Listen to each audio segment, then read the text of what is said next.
One thing we do on Little Brook is make sourdough bread. It's one of my favorite things to do.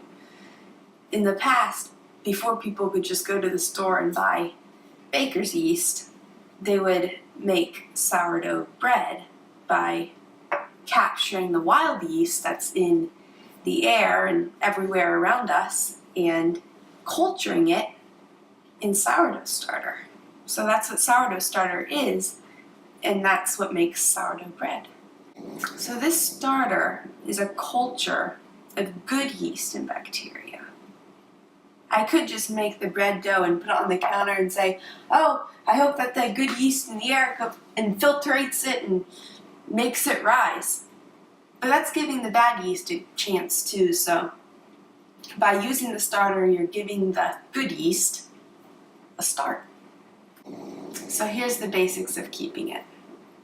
I have to feed it to keep it happy and growing, and I have to use it because otherwise it's going to grow and grow and take over my life, which could happen. So I'll give you some recipes on how to do that. That's for some other time. And then to feed it, here's how to do that. You take a couple tablespoons of starter. You take flour. White flour is easiest to use, but wheat flour is fine as well. And water. You mix all three of these together. I'll mix the flour and water first. This is about a cup of flour and about half a cup of water.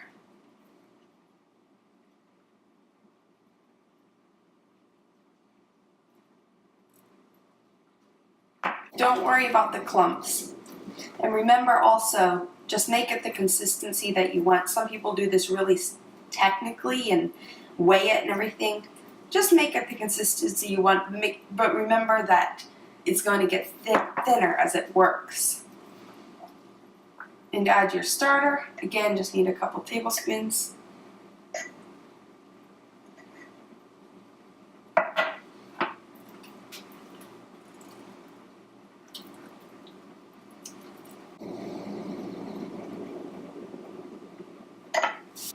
Now remember, it needs to be in a glass container or a ceramic container, nothing that's reactive. Now it needs a home. I could keep it on the counter. I just put a cloth over it and leave it on the counter and let it work. If it's on the counter, make sure it's in an opaque container because the yeast doesn't like light.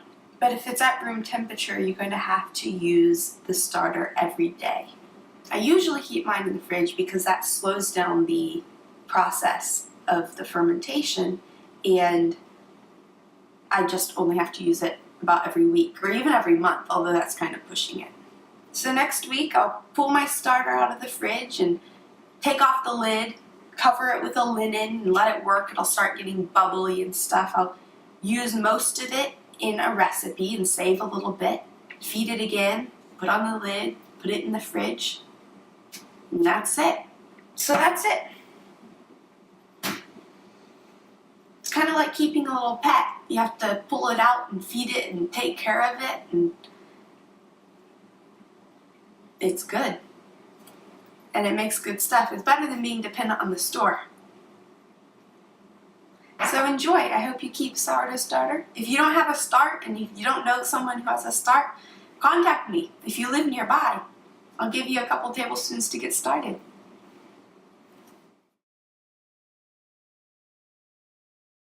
It's one of my favorite things to do, and